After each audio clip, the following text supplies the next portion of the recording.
Buenas tardes, compañeras y compañeros, amigas y amigos. Aquí estamos en Diálogo Internacional, el programa de Atilio Borón, con Telma Luzzani, con Marcelo Rodríguez, con Federico Montero y quien les habla, Paula Klachko. ¿Qué tal, Marce? ¿Cómo estás? ¿Qué tal, Paula? ¿Cómo estás? Muy bien. Aquí programa número para comenzar el programa 107 de Diálogo Internacional. Ahí está, ahí está. Bueno, en un mundo, como decimos siempre, convulsionado, ya figurita repetida, realmente semanas súper intensas, de más masacre en Palestina.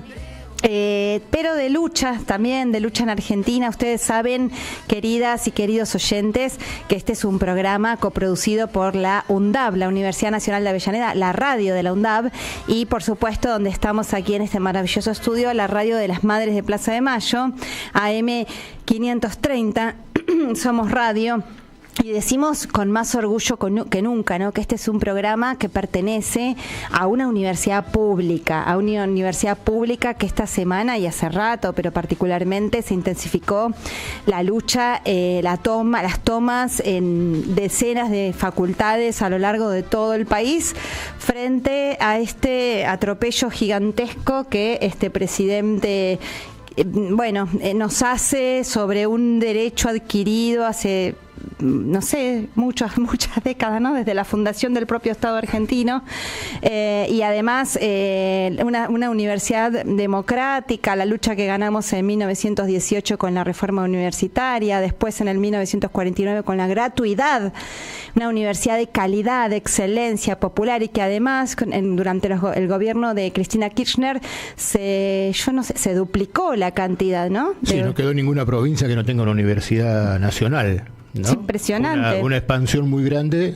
con la creación de estas universidades nacionales también de cercanía, ¿no? Las que conocemos acá en el conurbano y en el resto de las provincias, que no hizo más que universalizar mucho más la posibilidad de acceso a la educación superior y generar uno de los fenómenos que más podemos destacar de estas últimas décadas, que es el crecimiento de estudiantes en la universidad, que es primera generación de universitarias y de universitarios, ¿no?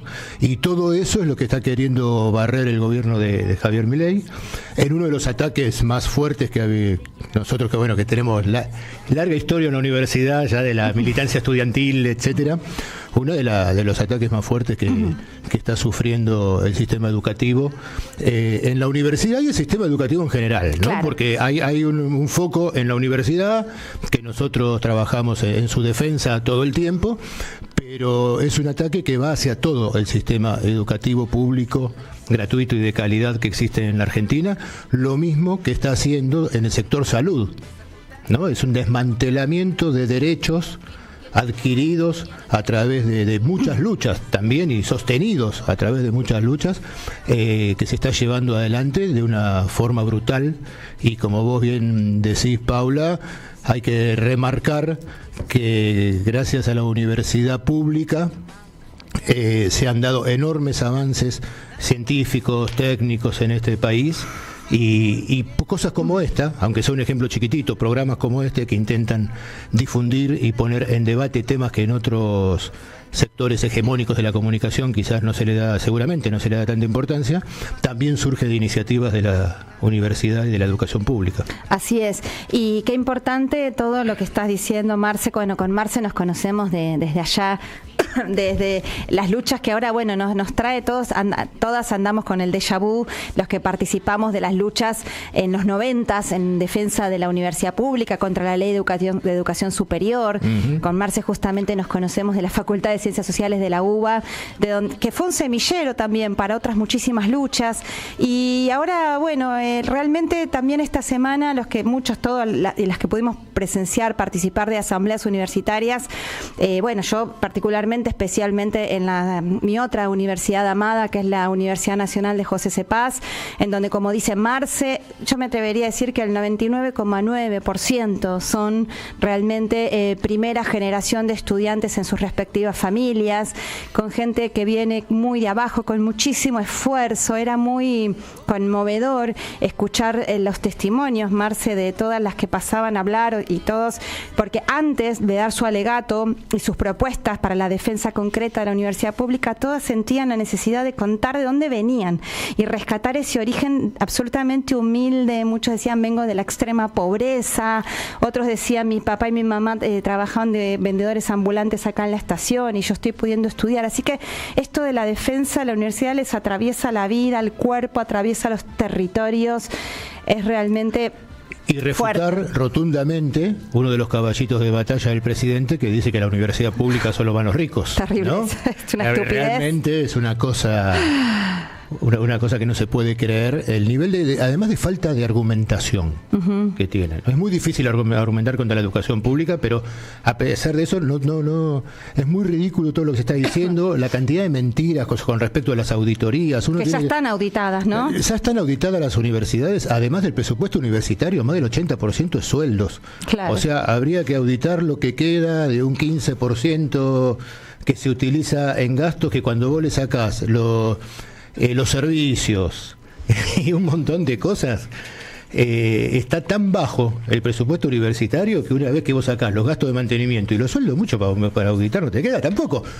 Y que están auditadas a la y que vez. están. Nosotros en Avellaneda hablábamos el otro día con el rector y decía, la CIGEN audita. La CIGEN, además. La audita. Entonces, una sarta de mentiras y barbaridades para atacar la educación pública estamos escuchando cotidianamente, realmente impresionante. Vuelven con es el único argumento que tienes, es el de famoso déficit, que no hay plata, y bueno, y lo que atentan es contra, especialmente nuestros salarios, los salarios docentes hemos perdido entre un 30 y 50% de capacidad adquisitiva de nuestros salarios solamente en este año, y un poco creo que lo que apuntan a hacer es, si no pueden la de máxima, que es privatizarlas, la de otra, que es arancelarlas, creo que lo que intentan es que sea la universidad bajarle la calidad, desfinanciarlas, precarizarlas, la universidad que es de excelencia, y que sea, ¿no?, como decía Macri, el lugar donde caen los pobres, los que no pueden. Es una muestra de lo que son los proyectos neoliberales y del tipo de sociedad que quieren construir. Sí. El neoliberalismo no es solo una receta de medidas económicas, es una propuesta cuasi civilizatoria, podemos decir, de qué tipo de sociedad se quiere construir. Y la sociedad neoliberal es para un pequeño porcentaje de la sociedad hiperconcentrada, sobre todo en los monopolios que tanto le gusta defender al presidente, y una gran parte de la sociedad absolutamente excluida y sin derechos. Ese es el modelo y la discusión que tienen también entre ellos, cuáles son las formas de contención para ese sector de la sociedad que queda afuera, pero seguramente la forma de contención no pasan por la educación, por la salud pública, ni por las jubilaciones dignas, ni por nada de y más que en el liberalismo, Marce, como estuvimos también con vos compartiendo hace poquitos días en la Internacional Antifascista, más que en el liberalismo es fascismo, que es esto del descarte, ¿no? Habría que discutir más profundamente esa concepción, porque si bien estos modelos de ultraderecha y neoliberales tienen características y herencias de una ideología neofascista, creo que todavía es un debate pendiente hasta dónde, porque es importante cómo lo caracterizamos, porque es la forma en que se va a construir una alternativa a lo que caracterizamos. Seguro. Sí, entonces eso es parte de un debate que se está llevando en forma muy interesante en varios ámbitos. ¿Qué piensa Talma Luzzani sobre esto que estamos hablando? Y te saludo. Hablando de la educación y de educación pública tengo media falta, tarde. Y sí, estoy de acuerdo con ustedes, es un plan, como decía Marcelo, el pueblo ignorante siempre ha sido una meta, ¿no?, de las dictaduras, de los gobiernos totalitarios, y justamente una de las características nuestras, en parte por la tradición sarmientina y incluso por Belgrano, es decir, prácticamente desde nuestra independencia fue justamente eso, la educación pública, ¿no?, la educación del pueblo. Y justamente nos caracterizamos también un poco en América Latina, sobre todo en América Latina, pero también en muchos lugares del mundo, nos caracterizamos por eso, porque nuestros recursos humanos son muy altos, a todos los niveles, tecnología, ciencia, premios Nobel. Entonces, justamente se trata de deteriorar eso, como decía Marcelo, ¿no? De que eso no continúe, porque obviamente un pueblo ilustrado, un pueblo conocedor, un pueblo que lee, que se interesa, que se informa, no permite que haya esas dictaduras. Mucho más difícil que sea dominado. Claro. Y esos gobiernos totalitarios se insurrecta, ¿no? Y protesta. Bueno, y como estarán viendo, no estamos saludando a Atilio Borón porque no está de viaje, está volviendo de viaje, estuvo en Panamá, pero sí aportó fundamental a este programa justamente una entrevista que vamos a escuchar más tarde a Olmedo Beluche, que es un gran intelectual panameño. Él escribió muchísimo sobre muchos temas, ahora tiene un último libro sobre la independencia, sobre los procesos emancipatorios de América Latina, pero bueno, en nuestra cátedra en la UNDAP damos material de él sobre el Canal de Panamá, así que bueno, vamos a escucharlo a Atilio más tarde en esta entrevista que nos dejó grabada. Pero bueno, ahora además de, sí, vamos a ir directamente a meternos en otro tema, Marce y Telma, en un ratito también vamos a estar comunicadas con Fede, pero ahora vamos a un tema que bueno, obviamente es la preocupación mayor de la humanidad, que es el genocidio que tiene lugar en Palestina ante nuestros ojos, que ya tiene más de un año de desarrollo. Bueno, en realidad tiene décadas, tiene décadas, pero bueno, que se ha acrecentado, se ha profundizado especialmente en el último año. Y bueno, por eso hoy ahora mismo, después vamos a hacer los saludos pertinentes que nos quedaron pendientes, vamos a entrevistar a Rafael Araya Masri. Él es el presidente de la COPLAC, es la Confederación Palestina Latinoamericana y del Caribe. Ya hemos tenido la oportunidad y el placer y el gusto de charlar con él. Así que bueno, te saludamos. ¿Qué tal, Rafael? Aquí estamos Marcelo Rodríguez, Telma Luzzani y Paula Klachko. ¿Cómo estás? Paula, es un gusto. Telma, gusto de saludarte. Marcelo, un gran abrazo. Buenas tardes. Un gusto, Rafael. Buenas tardes, Rafael. Bueno, la verdad que lo que te pedimos es que si vos podés contarles a la audiencia las tristes últimas noticias, que siempre, bueno, son más drama y más dramáticas, semana a semana, día tras día, si nos podés actualizar con la situación general que se agudizó también con el asesinato de este líder de Hamas esta semana, si nos podés poner, bueno, hacer una síntesis de cómo está la cuestión en estos días. Mira, la situación va a peor, evidentemente ni siquiera el asesinato de Yahya Sinwar, que era la cabeza política del movimiento Hamas, vaticina que esto vaya a caer en un proceso de una nueva negociación por la liberación de los rehenes, o que marque un punto de inflexión en el genocidio que está cometiendo el Estado de Israel, sumado a los ataques brutales contra la República del Líbano, o que esto vaya, digamos, a generar un espacio de tranquilidad donde se pueda discutir y negociar la liberación de los rehenes, la desmilitarización de la Franja de Gaza, o al menos una tregua perdurable en el tiempo que permita generar un espacio para la llegada de la ayuda humanitaria de manera más sostenida, más abundante.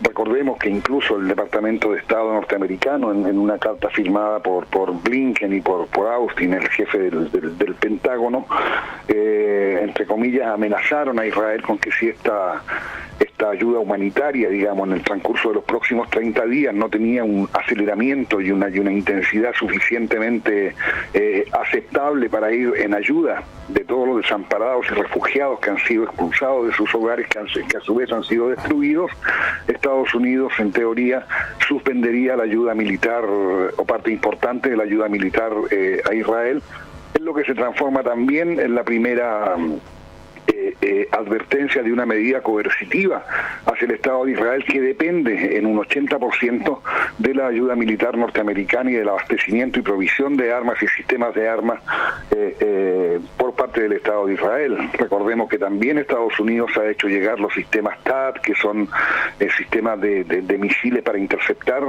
precisamente misiles a gran altura, pero esta vez operados por soldados norteamericanos, es decir, no entregados bajo la responsabilidad de las Fuerzas Armadas de Israel. Entonces, son varios ingredientes que se suman. Por un lado, el asesinato de Yahya Sinwar, por otro lado, la proximidad de las elecciones en los Estados Unidos, que también significan que, a mi manera de ver las cosas y de analizarlas, que Netanyahu no va a mover un dedo para que aminore, digamos, esta arremetida y este crimen perpetuo que comete el Estado de Israel en contra del pueblo palestino. Al contrario, yo creo que su objetivo es complicar más al gobierno de Biden para mostrar una cara que sea al menos controvertida ante el Estado, ante el pueblo norteamericano, e impedir que Kamala Harris gane las elecciones, más allá de que las encuestas nos dicen que hay una paridad prácticamente total, salvo algunos estados indecisos que van a ser claves también, y en uno de los cuales depende el voto árabe de las actitudes que asuma precisamente Kamala Harris frente a la cuestión en la franja de Gaza, básicamente, y en Cisjordania. Rafael. Entonces perdón, continúa. No, tema, por favor. La pregunta es, efectivamente, esta interna, esta incidencia en la interna política estadounidense es bien interesante. La pregunta que yo me hacía mientras te escuchaba es si vos creés que tanto el jefe del Pentágono, Austin, como Blinken, dicen la verdad. Y un ingrediente que me marcan una impronta distinta, Telma. Digamos, tal vez te digo hasta un pensamiento arriesgado, pero se produce en el mismo momento en que el presidente de Francia, Emmanuel Macron, anuncia la suspensión de la venta de armas a Israel, que Alemania anuncia que está cortando el apoyo militar a Israel, más allá de las declaraciones de la ministra de Relaciones Exteriores del Partido Verde, cuyos antecedentes familiares son realmente de terror, digamos, provienen de un coronel o general nazi. Entonces, el llamado del presidente Sánchez de España, es decir, son varias vertientes que confluyen hacia el delineamiento débil, si tú quieres, de marcar una pauta de lo que puede ser la conducta de los países aliados de Israel en el futuro. Es decir, que esto se cumpla, ya sabemos lo que es los Estados Unidos y sobre todo lo que son los Estados Unidos respecto de Israel. Es decir, Israel sigue siendo un enclave norteamericano objetivamente desde el punto de vista geopolítico y jamás lo van a dejar tirado, pero yo creo que han quedado tan expuestos además ante la responsabilidad que ellos han tenido en la comisión de este genocidio en Gaza, digamos que no podrían hacer menos aún en lo declarativo, ¿no? Claro. Y otra cosa, Rafael, porque justamente lo que estamos viendo, yo recibo permanentemente el mensaje, que creo que es un mensaje para toda la humanidad, de no tenemos límites, hacemos lo que se nos canta, no hay reglas, no hay leyes internacionales que podamos cumplir, ¿no?, por parte de Israel. Y por otra, ese es por un lado un mensaje para toda la humanidad, y por otra hay, me parece, un intento de rediseño bastante claro de Oriente Medio, con los ataques al Líbano, a Siria, incluso a Irán, además de, por supuesto, Cisjordania y Gaza. ¿Vos pensás que hay un plan, un rediseño, y qué papel cumpliría ese nuevo mapa en el actual mundo en transición? Mira, Telma, yo creo que acá es donde juega un rol importante el diseño israelí. Primero, esta aparición reiterada de Netanyahu con estos mapas del Gran Israel,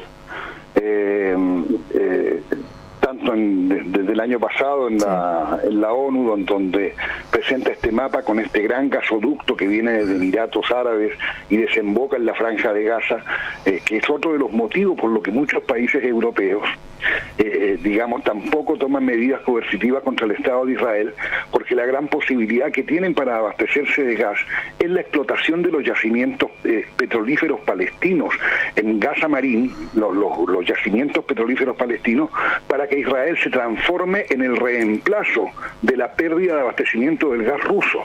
Es decir, para ellos urge una nueva geopolítica en la región que permita, digamos, acceder a los recursos hidrocarburíferos de manera más desembosada, más arbitraria, y asegurarse, digamos, la garantía en estos países, como alguien decía una vez, adictos al petróleo y a los hidrocarburos, y que puedan reemplazar ese gas ruso. Es decir, todo lo que está pasando en Gaza tiene una perspectiva y un alcance global mucho más allá de lo que se puede adivinar simplemente en los hechos de violencia, en la agresión militar, ¿no? Entonces, yo creo que hay un proyecto de rediseño. Yo pongo en tela de juicio que eso pueda ser llevado a cabo, porque realmente hoy también tenemos el comienzo de otra reunión importante, que es la reunión de los BRICS en Kazán.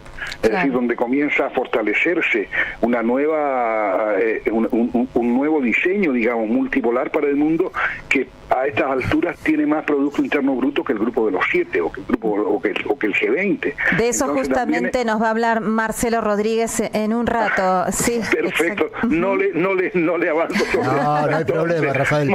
Marcelito, querido, mi compañero de cuarto, mi roommate en México el año pasado. Compartido ahí cuarto en un seminario que nos ha tocado estar junto con Rafael. Un placer. Sí, así que esa es mi visión, Telma, esa es mi visión, Paula. Bien, y bueno, mientras hablábamos estaba mirando también, terrible, ¿no? Dice un mensaje que mandaba hoy el embajador de Palestina acá, dice 173 mártires y decenas de heridos y desaparecidos en redadas israelíes contra viviendas en la zona del proyecto Beit Lahia en el norte de Gaza, ¿no? 173 solamente hoy, porque ayer leí 30 y antes de ayer no sé cuántos y antes de ayer... Es una cosa de locos, ¿no? Y sobre escuelas, hospitales. Es que tú lo marcabas hace unos minutos cuando decías que esta lógica de nadie nos va a poner un freno, no tenemos reglas ni éticas ni morales para hacer lo que nosotros queremos y necesitamos hacer. Recordemos que la única resolución de las Naciones Unidas aceptada por el Estado de Israel fue la 181 del 29 de noviembre de 1947. De ahí en más, nunca, incluso cuando en diciembre de 1948 las Naciones Unidas aprueba la resolución 194, que consagra el derecho a retorno de todos los refugiados a sus tierras, a sus hogares, y a ser debidamente indemnizados si sus bienes han sido confiscados o destruidos, y aquellos que no quieran volver también deberían ser indemnizados por el Estado de Israel. Se le planteó al Estado de Israel que su membresía plena a la ONU quedaba supeditada a la aceptación de esa resolución que permitía el regreso de los refugiados. Israel dijo sí, y luego de la manera más descarada, como nos tiene tan acostumbrados, nunca cumplió, ¿no? Entonces, y eso es por el paraguas gigantesco que Occidente le da en general, con excepciones, le da al Estado de Israel el sentido de inmunidad e impunidad. Ahora, Rafael, las distintas organizaciones palestinas están, te pregunto, ¿están también teniendo algún tipo de respuesta defensiva, ataques sobre el territorio ocupado israelí? Hay focos de resistencia más allá de lo que hace Hamás en la Franja de Gaza, en conjunto con otras organizaciones palestinas. En el territorio de la Cisjordania también hay focos muy fuertes de resistencia, porque el Estado de Israel, digamos, ha comenzado a lanzar drones e incluso la Fuerza Aérea ha bombardeado aldeas palestinas con misiles como si estuvieran en una contra casas civiles, digamos, donde ellos, y siempre donde aquellos bombardean es porque hay un comando de Hamás al que hay que destruir, ¿no? Entonces con esta lógica están provocando primero el arresto de más de 10.000 personas en el último año en los territorios palestinos ocupados de Cisjordania, más 760 asesinados en estos bombardeos, en estas redadas, más el trabajo sucio que hacen estos verdaderos grupos paramilitares judíos que son los colonos, que en este momento están robando precisamente los campos de aceitunas y expulsando de ahí a los dueños legítimos palestinos, porque después recolectan las aceitunas, hacen aceite de oliva y lo exportan como producto made in Israel.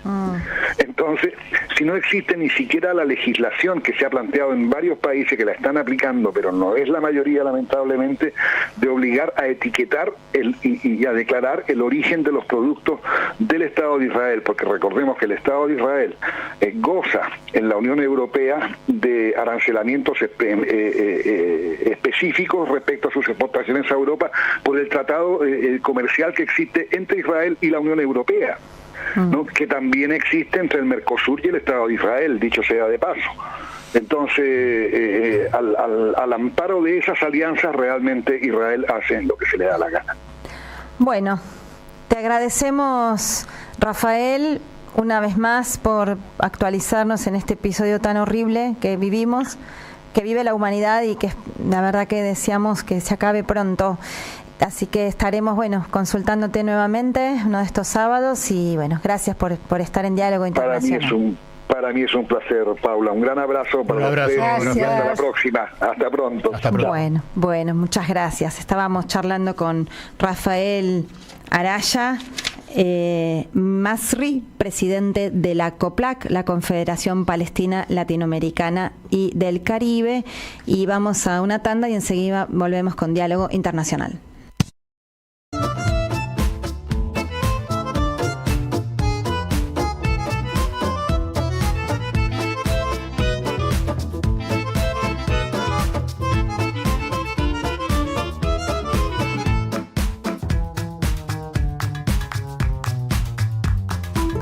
Seguí a la Radio de las Madres por YouTube, activá las notificaciones, dale like y suscríbete a nuestro canal.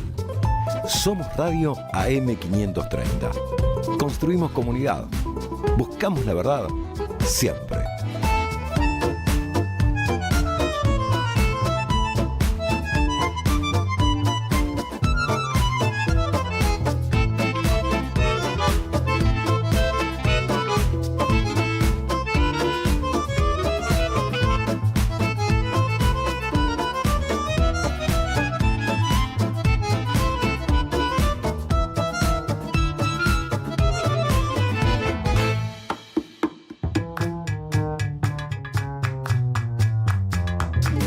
Seguí a la Radio de las Madres por YouTube, activá las notificaciones, dale like y suscríbete a nuestro canal.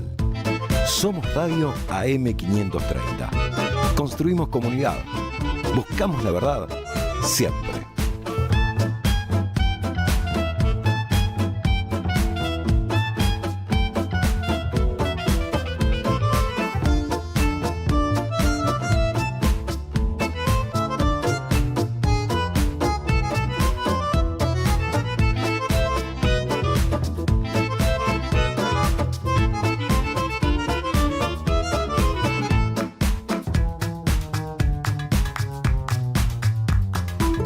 Seguí a la Radio de las Madres por YouTube, activá las notificaciones, dale like y suscríbete a nuestro canal.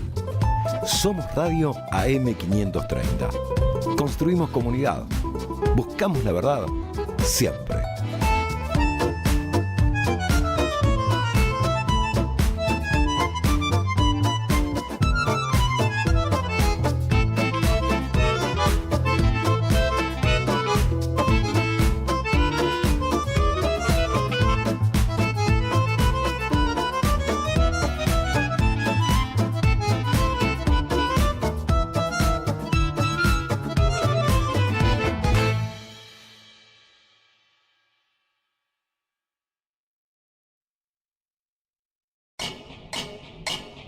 Seguí a la Radio de las Madres por YouTube, activá las notificaciones, dale like y suscríbete a nuestro canal.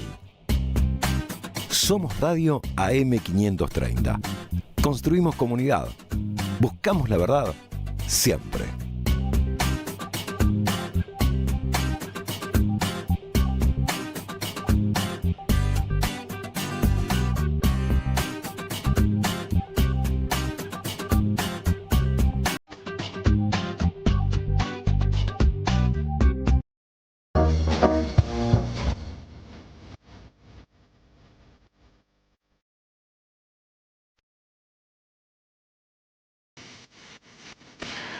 Estamos en Diálogo Internacional, una mirada de nuestra América, el programa de Atilia Borón que está volviendo de Panamá, como dijimos, con la producción general de Leandro Deza, con Florencia Fretza en la operación y Vicente Castro en las redes. Y también agradecemos y saludamos a Noelia Giorgi y a Rodolfo Amaui de la UNDAB. En realidad Vicente Castro está con el streaming, porque no dije y tenemos que decir que también nos pueden ver por ¿cómo es el canal de YouTube? Siempre me olvido.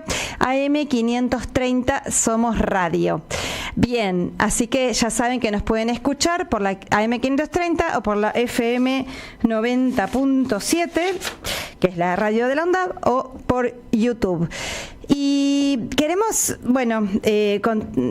mandar un saludo, un abrazo muy grande, porque antes de venir, nuestro compañero Fede, que ahora está teniendo dificultades para conectarse, nos avisó, queríamos, mencionarlo con él al aire, pero nos enteramos del fallecimiento muy, muy lamentable de Eduardo Basualdo, que es un gran economista, gran referente teórico, economista, ¿no? Maestro de economistas también. Realmente es un gran investigador sobre todo sobre lo que yo más recuerdo, por lo menos el tema de la deuda externa argentina. Sobre todo la década de los 90, muy fuerte, las privatizaciones, los grandes grupos económicos, un estudioso de la burguesía, de las burguesías, de la cúpula, como él decía, una eminencia, una referencia para cualquiera que quiera comprender distintos periodos desde el punto de vista de la economía política de nuestro país, desde la dictadura genocida cívico-militar en adelante. Y además un gran militante.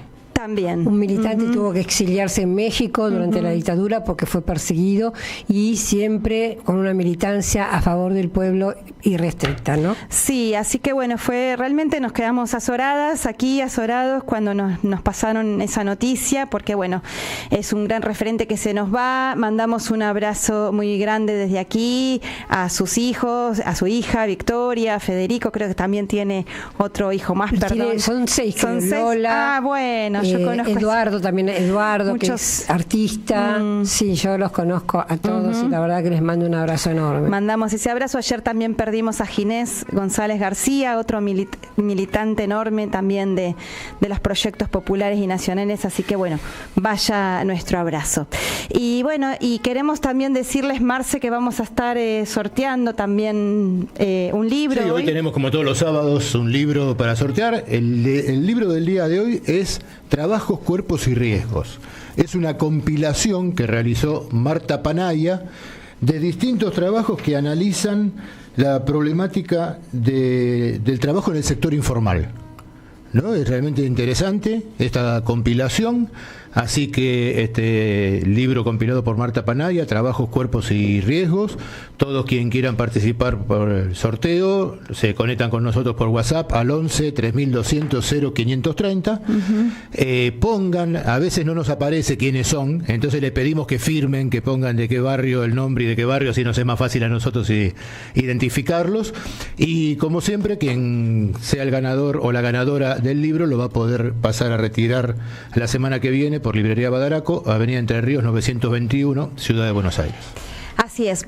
Y ahora vamos a escuchar la columna de Marcelo Rodríguez. Sí, vamos a hablar un poco, porque entre el 22 y el 24 de octubre, en los próximos días, se va a realizar en la ciudad de la Federación Rusa de Kazán la 16ª Cumbre de los BRICS. Así es.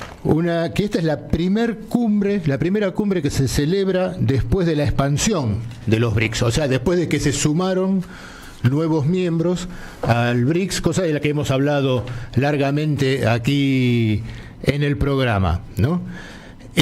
Son más de 32 países los que ya confirmaron su participación en esta cumbre, y recordamos que los miembros actuales del BRICS son Brasil, India, Rusia, China y Sudáfrica, al cual en la última reunión se sumaron Egipto, Etiopía, Irán, Emiratos Árabes Unidos, y se está la propuesta que se sume a Arabia Saudita, pero que todavía, si bien está en esta lista de incorporaciones de la última reunión, todavía no se sumó plenamente, con lo cual hay 9 miembros plenos que tiene el BRICS, esperando la confirmación de Arabia Saudita todavía.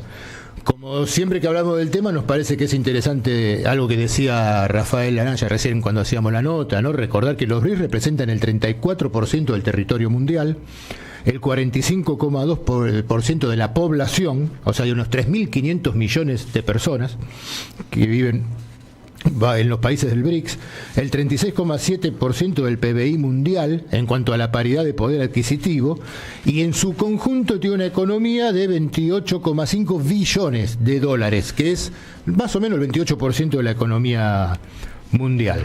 Si llega a sumarse Arabia Saudita, es 70% de la producción de petróleo. Exactamente, y también está en la lista Venezuela, claro, para incorporarse, ¿no? Lo cual llevaría a todo esto. El lema de esta reunión es fortalecer el multilateralismo para un desarrollo y una seguridad globales equitativa, ¿no?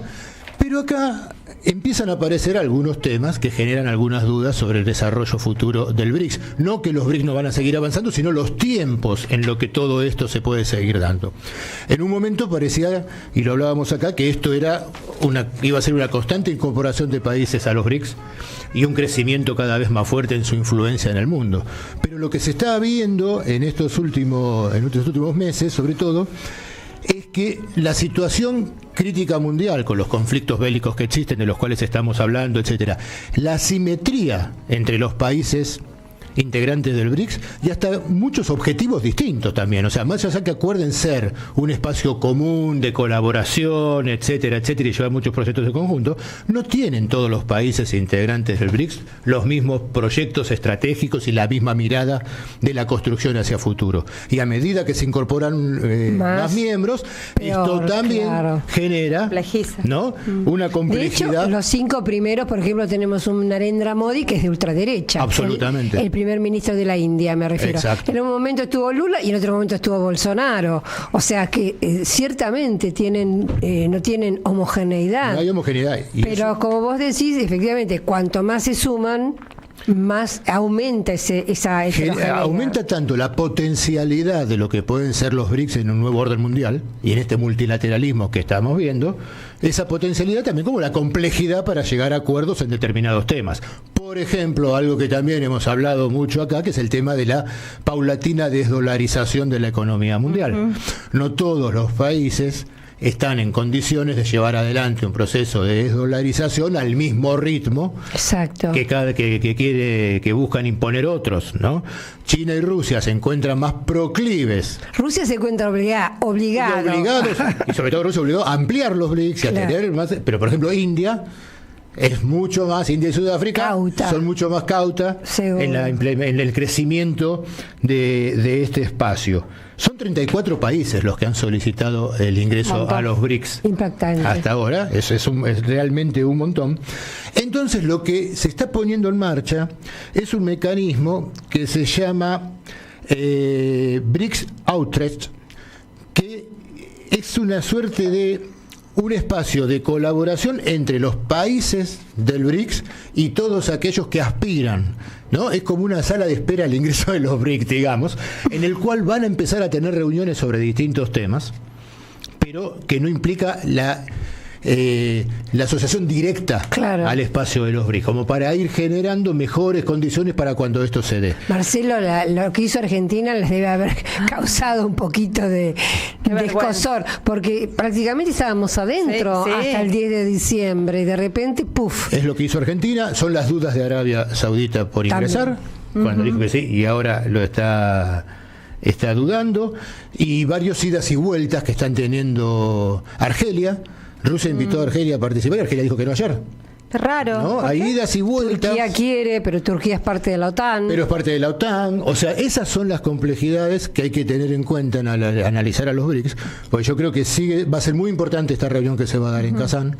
Imagínate las presiones que deben estar recibiendo esos países por parte de Estados Unidos. Deben ser una cosa impresionante. Yo hasta escuché que México, lo cual también parece inverosímil, quería charlar, pero me pareció por eso muy raro. México podría sumarse a uno de estos espacios de hablar con los países de los BRICS. En este momento, por América Latina, lo que tienen realizada la petición formal son Bolivia, Cuba, Honduras, Nicaragua y Venezuela. Y Argentina en esta situación que ya había entrado y no entró, ¿no? Esos son los países que oficialmente pidieron el ingreso. Pero vamos a ver cómo se va este nuevo espacio de antesala a los BRICS. va tomando forma, y esto no quita, creo yo, la importancia y el seguimiento que se debe hacer de un espacio que tiene una importancia en la geopolítica central, ¿no? Y en donde, como vemos, lo que representa potencialmente, económica, culturalmente, socialmente, en este nuevo esquema de orden mundial es muy, muy importante, pero sí tener en cuenta que no es un acto de voluntarismo generar estos espacios, sino que son muchos intereses los que están en juego, muchas cosas que se tienen que acomodar, que hay que acordar, que hay que ir viendo cómo se desarrollan, y va a ser que el proceso de construcción y de fortalecimiento y crecimiento de los BRICS quizás va a ser un poco más largo de lo que se imaginaba hace un par de años atrás, pero creo que también este pisar el freno es una manera de darle la verdadera importancia y seriedad que tiene un proyecto de este tipo, y no acelerar los tiempos para generar rispideces entre los que aspiran a entrar y los socios que ya lo integran, ¿no? Así que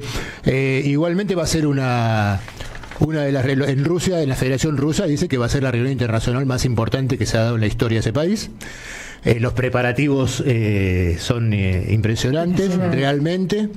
Así que vamos a seguir muy atentamente, y seguro el sábado que viene vamos a estar hablando de la primera declaración que salga, pero después va a haber meses de seguimiento de cómo van funcionando estos acuerdos que se van a ir tejiendo en esta reunión en Kazán. Yo me interesé un poco por qué era Kazán. Es la tercera ciudad en importancia de Rusia, después de Moscú y de San Petersburgo, pero además es todo un simbolismo. ¿Por qué? Porque San Petersburgo es totalmente europea. Moscú, es un poquito europea, pero también es bastante asiática.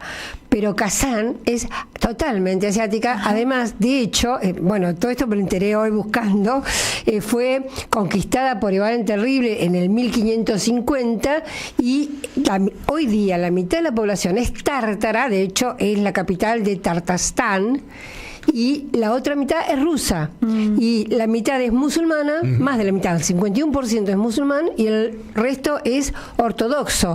Es decir, que es un ejemplo de convivencia. De hecho, según Wikipedia, la UNESCO le dio, por esta diversidad y por esta concordancia y por esta convivencia pacífica, le dio el título de ciudad de la convivencia pacífica. Entonces yo pensaba el simbolismo que tiene, por un lado, la diversidad, porque por lo que vos decías, Marcelo, se juntan países totalmente diversos, que tienen que de alguna manera buscar su convivencia pacífica.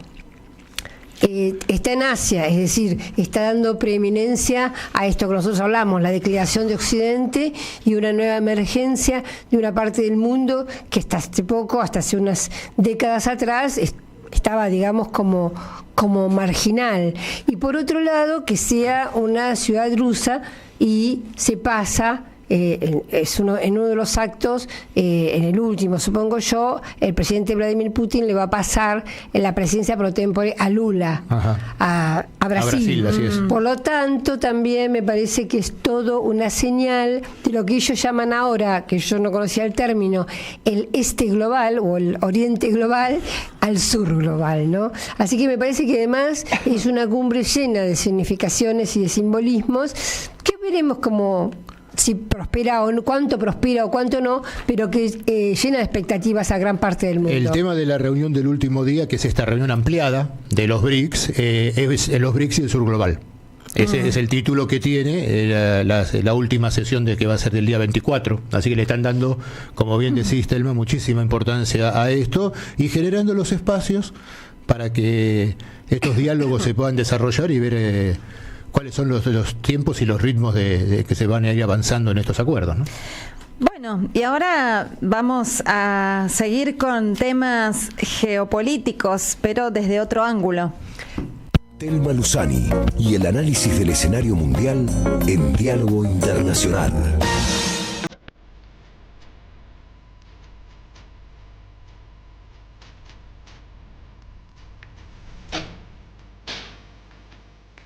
Un poco siguiendo esta línea importante que trazó Marcelo, ¿no? De qué pasará entre el 22 y el 24 de octubre, en donde se van a reunir estos líderes, y el temor que aparece por otro lado para Estados Unidos, porque efectivamente, aunque, como bien señaló Marcelo, muchos de los proyectos, por ejemplo, el de tener una moneda común, según dicen los funcionarios rusos, está técnicamente ya diseñada la moneda común o una moneda de reserva para los BRICS. Esta moneda de reserva Rusia quisiera llamarla 5R, porque todas las monedas de los países originarios empiezan con R, ¿no? Claro. O sea, por ejemplo, empecemos por Brasil, real, después Rusia, rublo, India, rupia, China, renminbi y Sudáfrica, ratán. Entonces, estas posibilidades técnicas que de hecho pareciera que ya están en marcha, entre otras cosas, por ejemplo, lo que se llama el BRICS Pay, que sería una forma de liquidación o de pago para también interna entre los países, que podrían, dicen, reemplazar al SWIFT, que es la forma de intercambio bancario que tiene Estados Unidos y que domina Estados Unidos. De hecho, Estados Unidos no permite que otros países, por ejemplo, el caso de Rusia o Irán, la usen.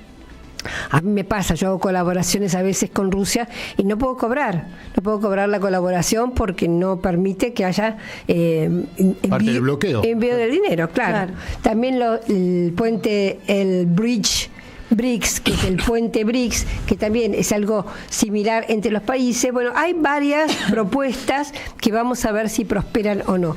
Todas estas propuestas, como decía Marcelo, tienden a la desdolarización, o por lo menos a que la hegemonía del dólar no sea absoluta, que tenga algún y mucho peso tal vez, pero que no sea absoluta. Ahora, ¿eso cómo se hace? Se hace con mucho esfuerzo, mucho tiempo y mucho trabajo.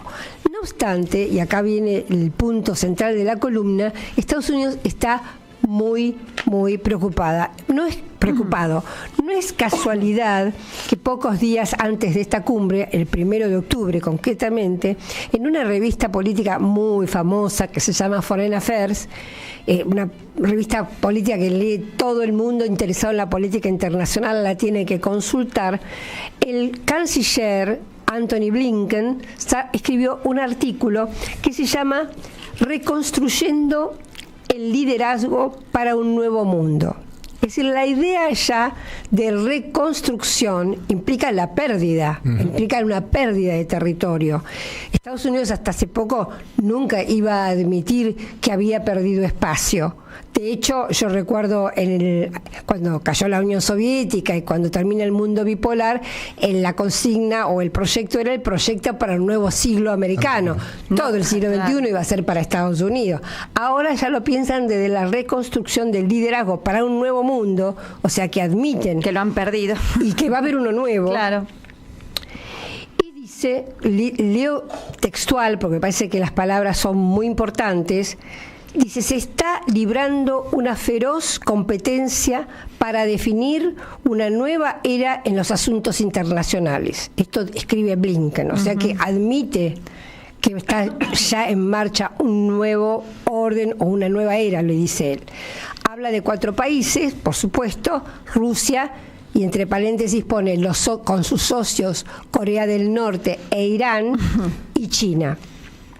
Estos 4 países, y vuelvo a decir textual, están decididos a alterar los principios fundacionales del sistema internacional. Claro, él no aclara que es el sistema internacional que inventó Estados Unidos después de la Segunda Guerra Mundial. Exacto. Lo pone como si hubiera sido desde el inicio de la historia, desde Adán y Eva hasta ahora, ¿viste? Entonces aparecen como los decididos a alterar estos principios, y me llamó la atención porque, ¿sabés cómo los denomina? Potencias revisionistas. O sea, lo de revisionismo no me llama la atención. Lo que sí me llama la atención es la admisión de que se trata de potencias, es decir, que de alguna manera ya admite estos rivales con cierta igualdad. Dice, no buscan la confrontación en bloque, o sea, que estas siempre tanto China como Rusia aclaran que sobre todo en estas cumbres, que su objetivo final es justamente la armonía, la cooperación entre países, la felicidad de los pueblos. Entonces, en ningún momento se proponen, digamos, asaltar este sistema para imponer otro. Entonces, de alguna manera, Blinken dice, no buscan la confrontación en bloque, buscan erosionar los cimientos de la fortaleza de Estados Unidos, su superioridad militar, su superioridad tecnológica, su moneda dominante, y acá viene la preocupación por la desdolarización, y su red, mira qué interesante esto, y su red inigualable de alianzas y asociaciones. Porque este es el punto débil que está viendo Estados Unidos. Esta asociación, por ejemplo, China, que logra juntar a Irán y a Arabia Saudita, o que logran incorporar a países tan disímiles como Irán o Arabia Saudita o Emiratos Árabes o India. Esta es la preocupación, porque esa red, efectivamente, que está Estados Unidos a la fuerza, coaccionando, extorsionando, metiendo sanciones y presión, incluso con guerras, ha logrado una red, efectivamente, de obediencia debida total en el mundo. Y lo que está sintiendo en este momento Estados Unidos es que esa red, llamada por Blinken inigualable de alianzas y asociaciones, se está debilitando. Entonces, lo que propone en este texto dice: debemos actuar con decisión y evitar ese resultado. Esa es la parte, digamos, más preocupante y más evidente, y es lo que están demostrando, es dispuestos a hacer cualquier cosa con tal de no perder esa centralidad.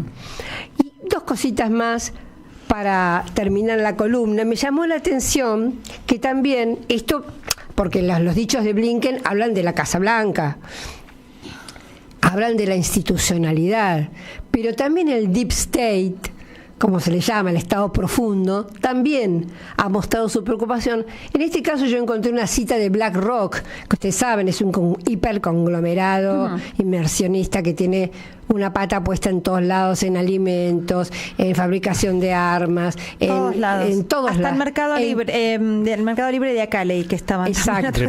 En la destrucción de Ucrania, pero también en la construcción. El capital de BlackRock es el tercer PBI mundial. El tercer PBI mundial. Bueno, BlackRock, ¿qué dice en su informe? El título del informe es Tablero de Riesgos Geopolíticos. Dice: hemos entrado en un nuevo orden mundial. O sea que no solo desde la institución, sino que también desde el Deep State, desde los grandes poderes ocultos, están admitiendo esto. Y en cierta medida creo que el hecho que lo hagan explícito, que lo hagan público, lo torna tal vez hasta un poquito más peligroso, ¿no? Creo que vamos a entrar, yo escribo justo entre una columna para el Destape que sale mañana, justamente en donde digo esto, me da la impresión. No, también lo comentaste vos y Rafael Rafael Araya en la entrevista anterior, que entramos en un momento de mucha turbulencia. Empieza ahora el 22, el 5 de noviembre tenemos elecciones por presidenta o presidente de Estados Unidos, el 20 de enero asumiría, y después de lo que pasó el 6 de enero del año 2021, dudo de qué va a pasar, si va a haber un autogolpe o no, como hubo cuando Donald Trump no le quería dar por ganada la elección a Joseph Biden. El 20 de enero asumiría, digamos, un nuevo presidente de Estados Unidos, y también depende de quién sea, es lo que puede pasar. O sea que me parece que vamos a entrar en un periodo de gran turbulencia desgraciadamente en estos momentos.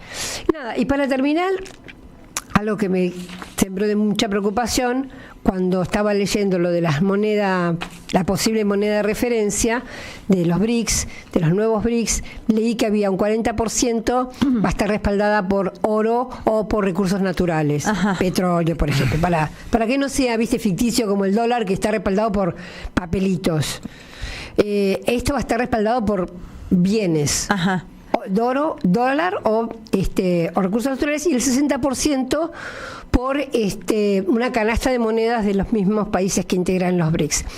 Y entonces a propósito de esto me entero que el oro está haciendo sus picos históricos, que en las últimas 52 semanas ha aumentado el 50%, a 1% por semana, que es algo brutal. Yo no entiendo nada de economía, pero estaba leyendo lo que dicen los economistas, es algo brutal. Y bueno, inevitable la asociación.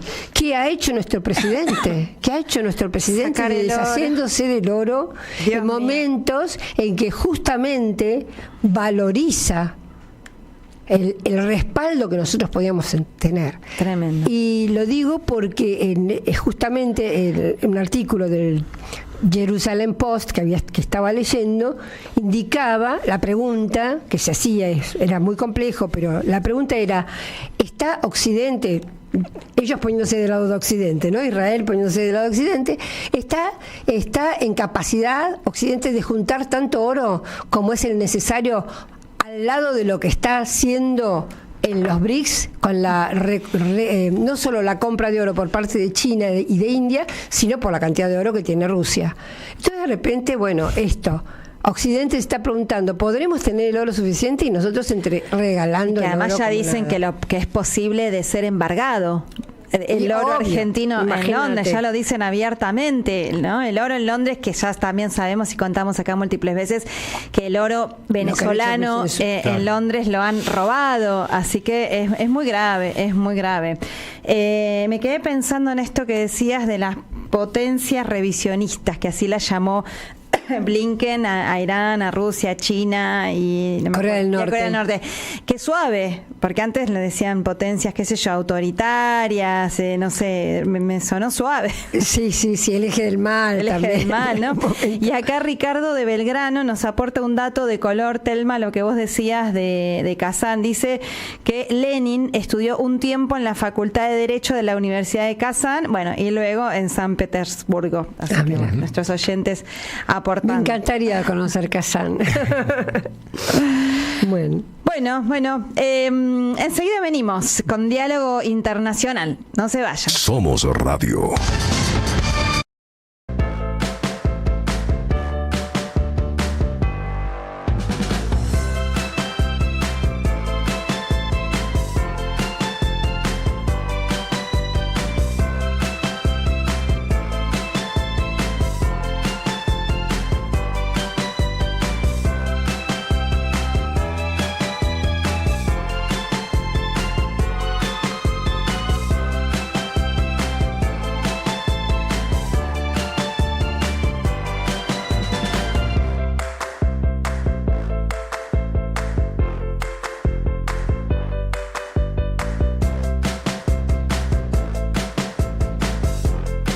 Seguí a la Radio de las Madres por YouTube.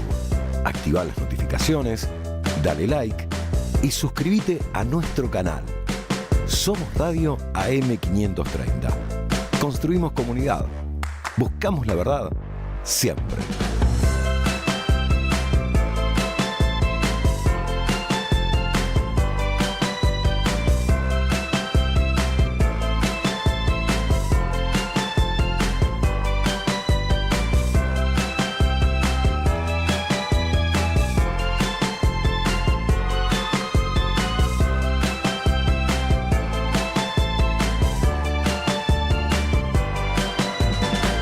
Somos Radio AM530.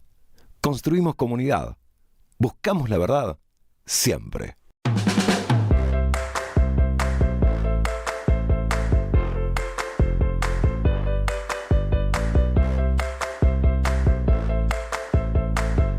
Seguí a la Radio de las Madres por YouTube. Activá las notificaciones, dale like y suscríbete a nuestro canal. Somos Radio AM530. Construimos comunidad. Buscamos la verdad siempre.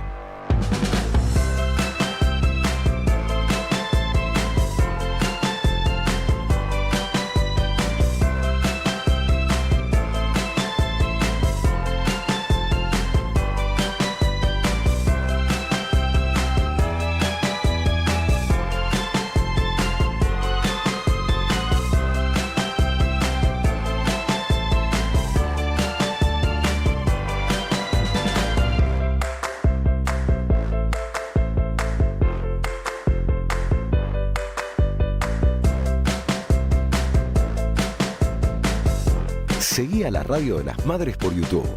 Activá las notificaciones. Dale like y suscríbete a nuestro canal. Somos Radio AM530. Construimos comunidad. Buscamos la verdad siempre.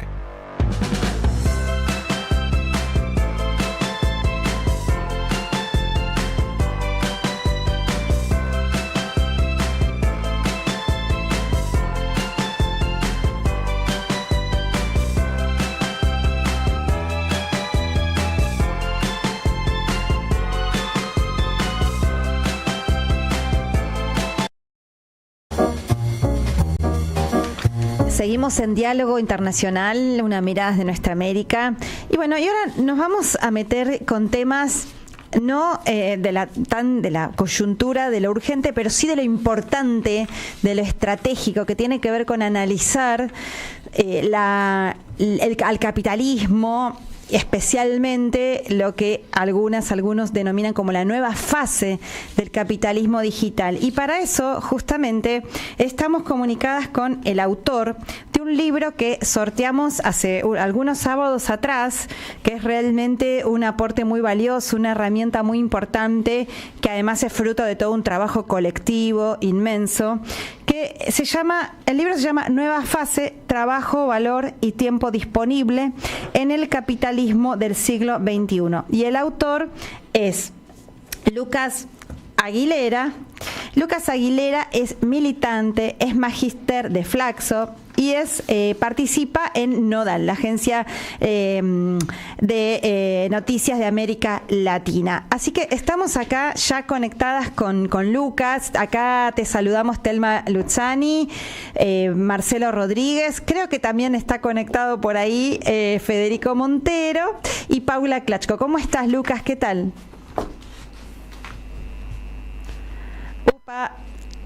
Cri, cri. Está muteado, Lucas, estás muteado, querido. Ahí está. Ahora sí. Sí, ahí sí, además te vemos. Hola. ¿Ahí me escuchan bien? Sí. ¿Cómo estás? ¿Qué tal? Bien, ¿cómo están ustedes? Gracias por la invitación y saludo a toda la audiencia. Bueno, gracias por estar, por participar. Bueno, queremos conocer en los tiempos breves radiales que sabés que tenemos, que nos puedas transmitir el núcleo central de lo que quieren transmitir acá con esta obra importante. ¿Qué están diciendo cuando dicen que el capitalismo está atravesando o ha llegado a una nueva fase? Bueno, el libro se divide en 3 grandes secciones que intenta parafrasear, obviamente, porque obvio que no somos ni nos parecemos a Carlos Marx, pero intenta parafrasear el estudio y la investigación que hizo Carlos Marx. Entonces trabajamos capital, tierra y trabajo. En esas 3 dimensiones nosotros profundizamos lo que está sucediendo actualmente con el método materialista histórico. Entonces, ahí analizamos el capitalismo que está entrando a una fase virtual, digital, intangible, de energía renovable. Analizamos lo que sucede con la tierra que está quedando obsoleta en este nuevo sistema y analizamos lo que se denomina trabajo, que es donde más importancia le queremos dar, y cómo esta nueva fase repercute en el trabajo, en cómo se da el trabajo actualmente, ¿no es cierto? ¿Qué sucede con el trabajo y qué sería el trabajo hoy? Entonces, lo que denominamos así rápidamente, para ir al hueso, es que el trabajo no remunerado, que sería la plusvalía mencionada, se ha extendido, ¿no es cierto? Nosotros nos animamos a decir que estamos llegando casi a las 22 horas si incluimos el sueño que va a ser un futuro negocio. El sueño va a ser un futuro negocio. 22 horas de jornada laboral. Los prototipos de... Claro, porque lo que nosotros estamos explicando ahí es que lo que logró el capital es socializar los medios de producción. ¿Cómo lo hizo? Nos puso un dispositivo en la mano a cada ciudadano. Entonces lo que logró es, con las tensiones obviamente, es un taller global, como lo menciona Marx. Llegó el momento del taller global o del ultraimperialismo, como lo decía Bujarin, que le contesta a Lenin en una respuesta, pero con lucha. Ese taller global se socializó a través de los medios de producción, socializando un dispositivo en cada uno de los ciudadanos del mundo. Nosotros no nos preguntamos, pero hay más de un celular por ciudadano en el mundo.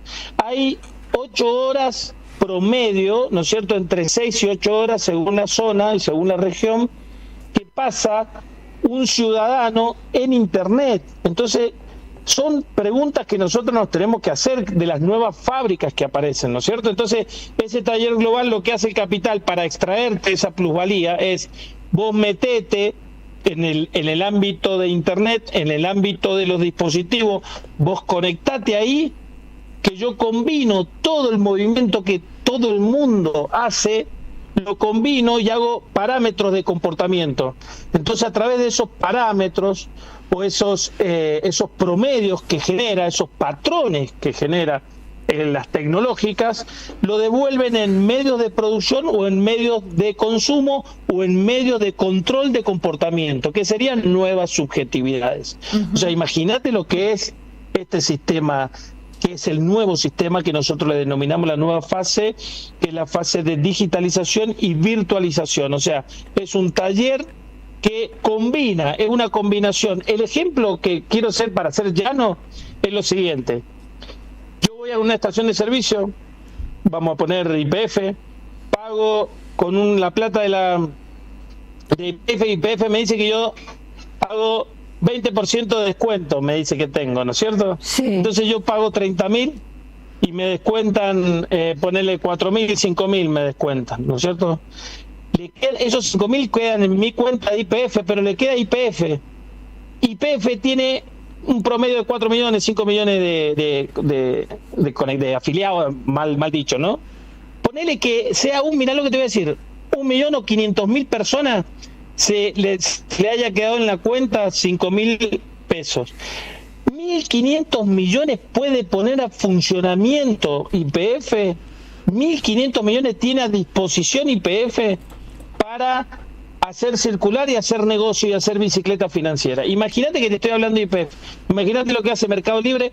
Imagínate lo que hace BlackRock. Y te estoy diciendo el negocio doméstico. Te estoy hablando de un negocio doméstico. No te estoy hablando de las grandes tecnológicas. No te estoy hablando ni de Huawei, ni de Amazon.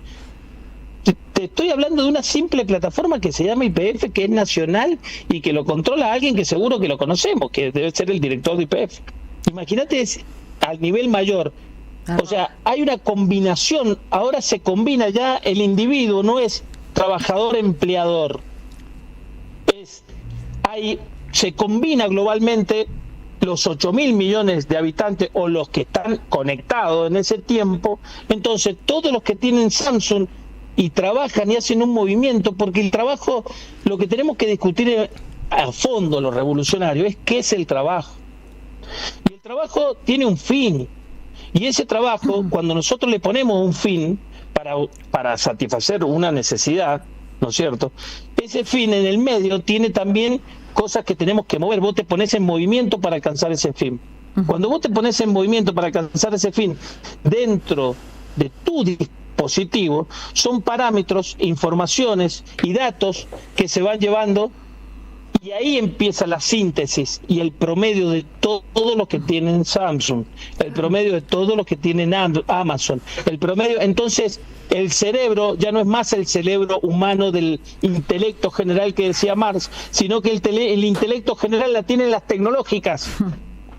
Y a eso saben cómo ellos le llaman inteligencia artificial. Nos han expropiado y a también. Partir de eso nos extraen. Claro, y a partir de eso nos extraen nuestra plusvalía y nuestro trabajo no remunerado, que nosotros creemos que somos humanamente libres, pero estamos maquinalmente programados. Ese es el problema central, que los hilillos invisibles que decía Marx, ya no le podemos mencionar que son hilillos. Es impresionante cómo nos succionan nuestro trabajo, nuestro esfuerzo, nuestra energía, nuestro intelecto. Aun cuando creemos que estamos jugando y nos estamos divirtiendo en el celular, también nos están succionando eso. Telma Luzzani te quiere hacer una pregunta. Hola, Lucas. No, la pregunta es si se sabe, porque cuando te escuchaba hablar de esto, esta descripción, la verdad, interesantísima y tremenda al mismo tiempo, si se sabe cuántos habitantes en el mundo tienen celulares y cuántos no, qué porcentaje de la población, porque me imagino que hay mucha gente que no tiene celular, o me equivoco. No, es cierto, pero hay más de un celular. ¿Qué sucede? Ahí en un estudio, está buena la pregunta, porque ¿qué pasa? Se estudia, entramos, entonces vos tenés teléfonos celulares que están en funcionamiento pero son viejos. Entonces, en el tramo de los últimos 5 años hay más de un teléfono por ciudadano. Eso no quiere decir que haya gente que no tenga teléfono. No, porque la pregunta es que hay gente que no está, hay gente que no está tomada. Si no tenés celular, no estás tomado por esa red, por esa nueva forma de succión, digamos. No, claro, pero sería, Telma, como la población económicamente activa esto. ¿Me entendés? Vos tenés el 80% de la población que sí está activada, que está conectada. Yo te voy a dar los datos, te voy a pasar después un link, el último informe del Banco Mundial.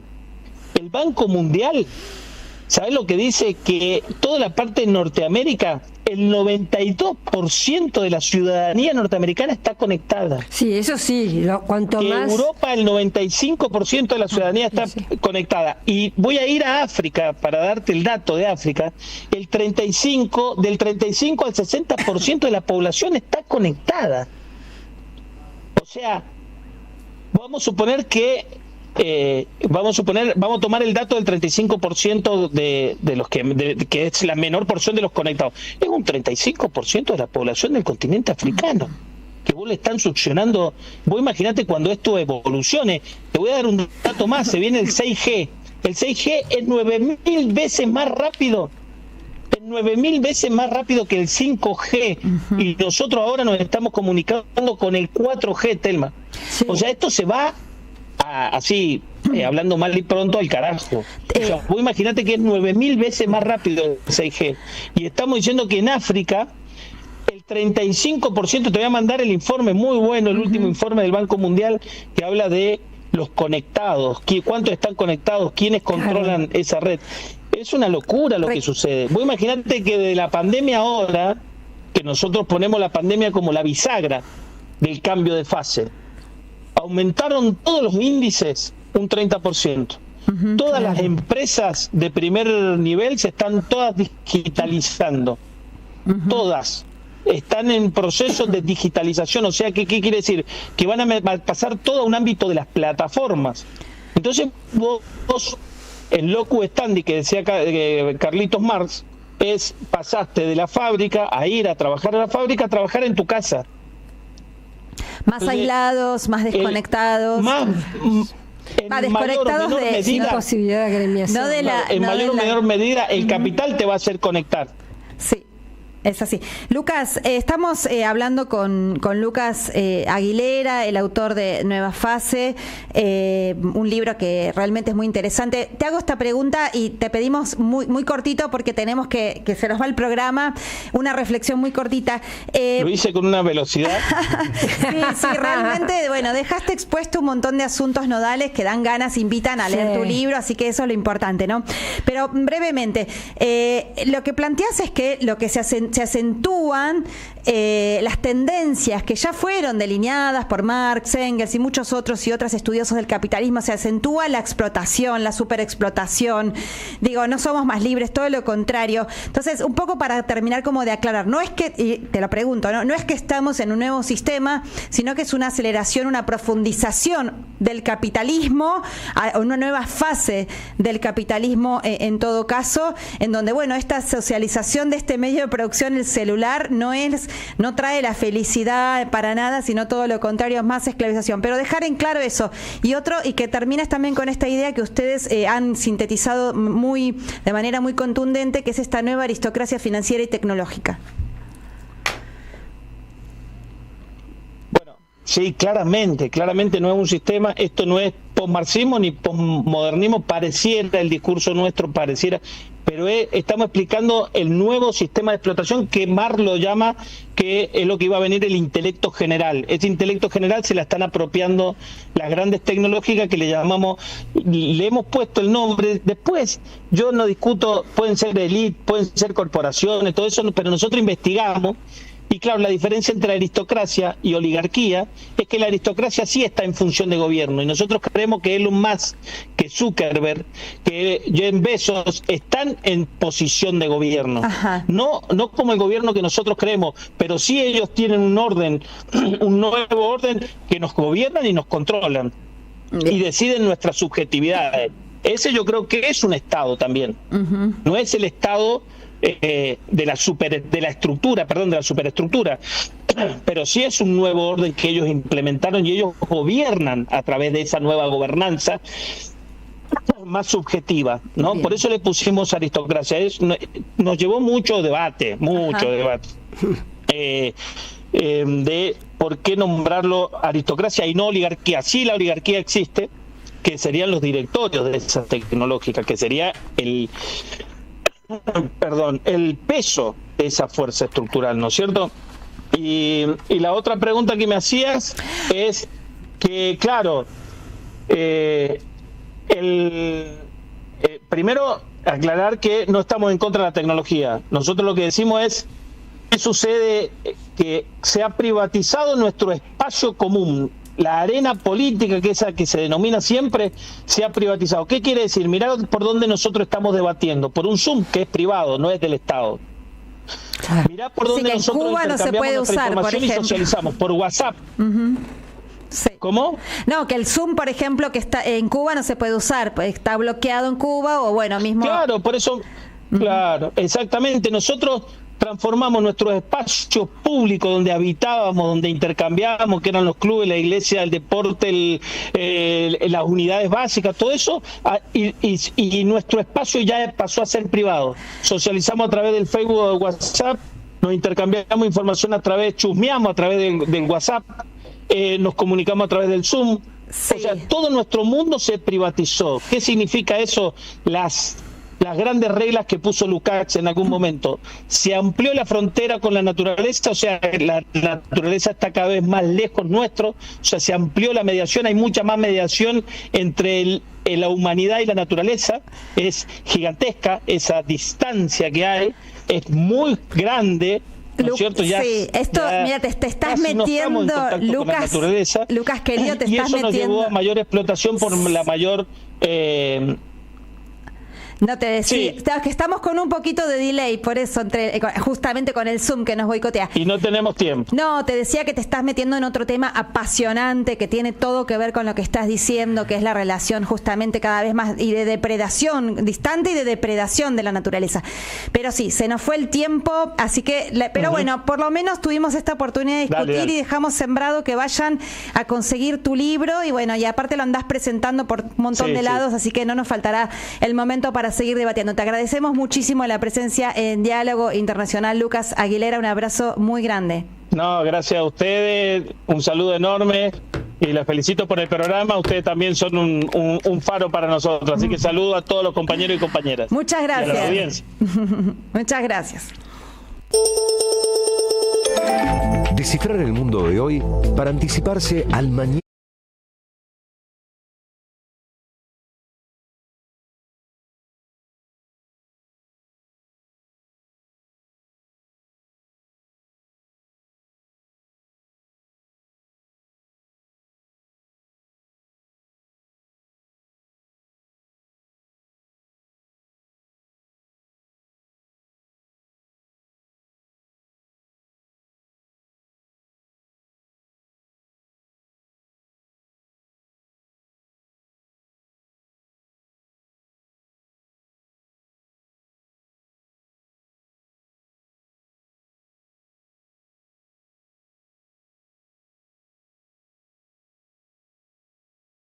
Claramente son elecciones que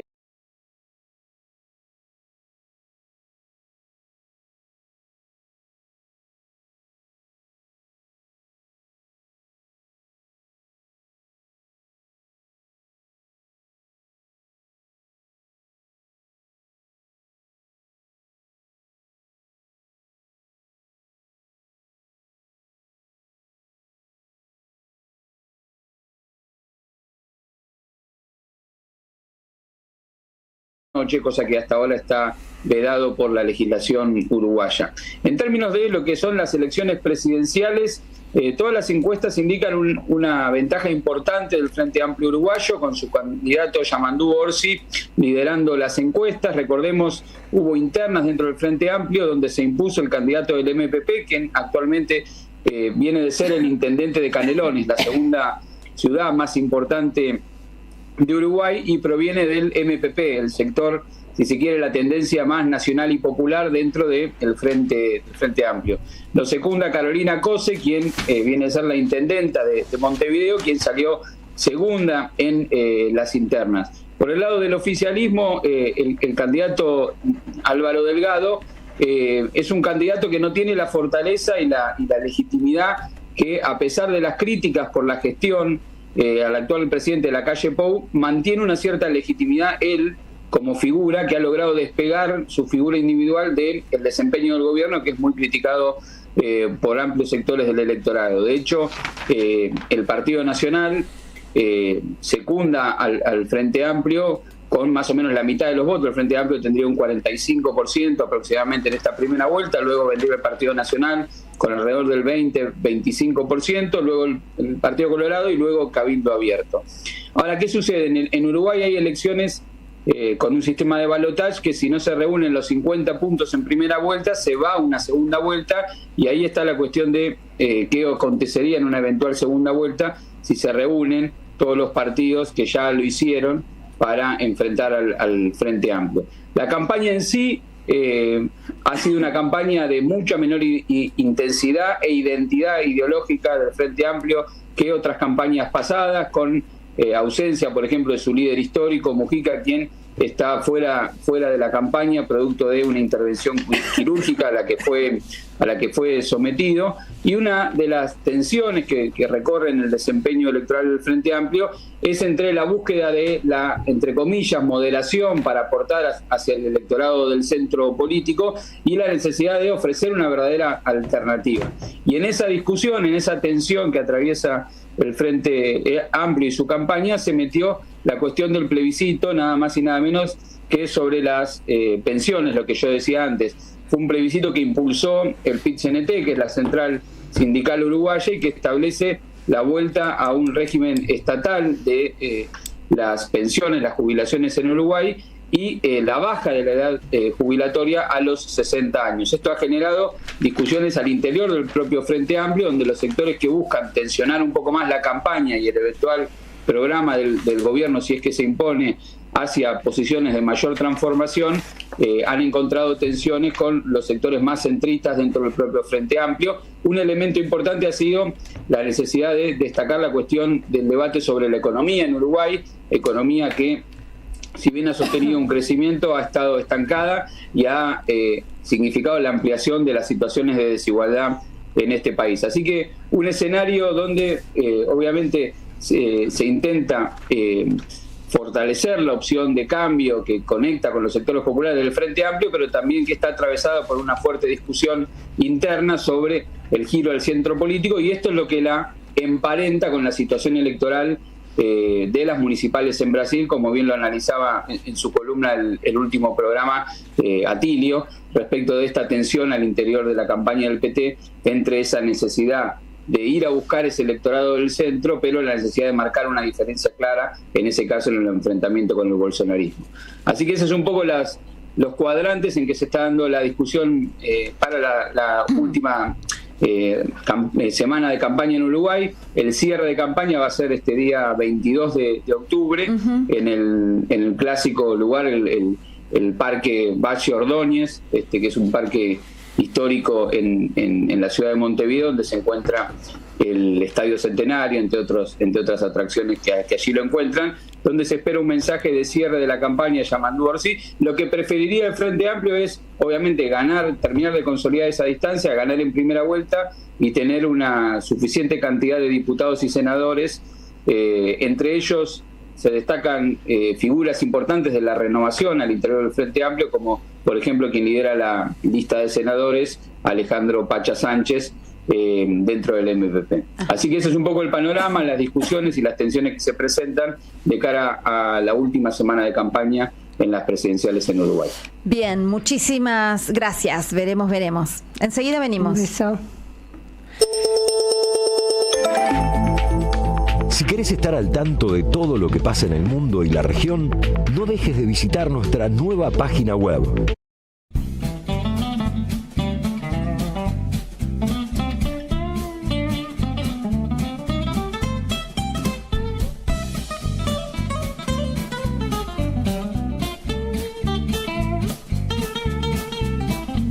Seguí a la Radio de las Madres por YouTube. Activá las notificaciones, dale like y suscríbete a nuestro canal. Somos Radio AM530. Construimos comunidad. Buscamos la verdad siempre.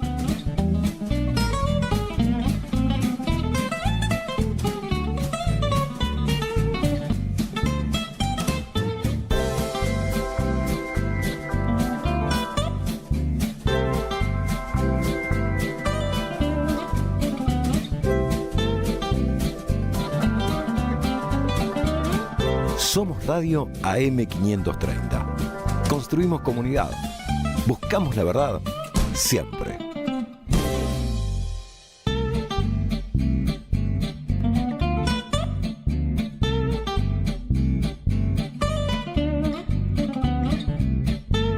Seguí a la Radio de las Madres por YouTube.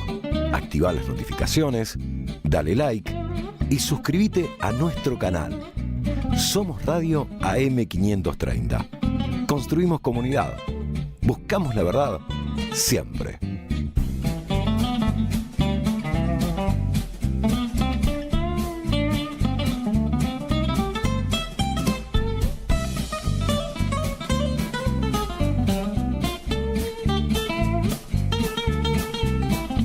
Seguí a la Radio de las Madres por YouTube. Activá las notificaciones, dale like y suscríbete a nuestro canal.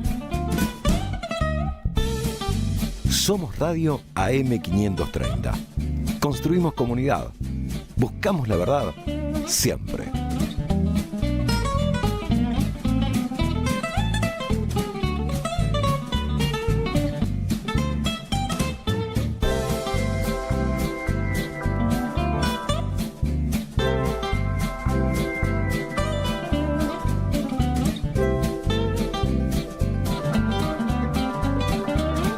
Somos Radio AM530. Construimos comunidad.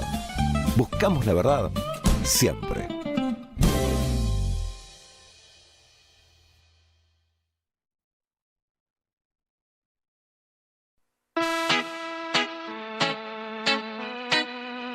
Seguí a la Radio de las Madres por YouTube. Activá las notificaciones, dale like y suscríbete a nuestro canal. Somos Radio AM530. Construimos comunidad. Buscamos la verdad siempre.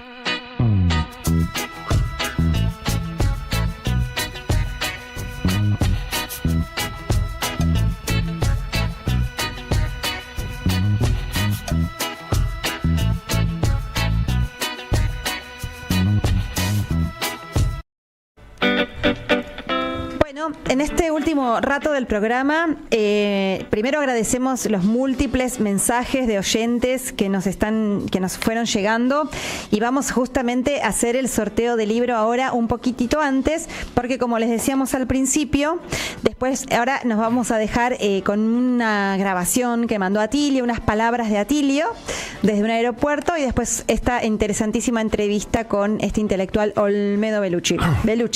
Así que ahora, Marce, ¿quién ganó el premio? Sí, aquí nos pasan de la producción el libro Trabajos, Cuerpos y Riesgos, una compilación de Marta Panaya. Lo ganó Eduardo de Carlos King.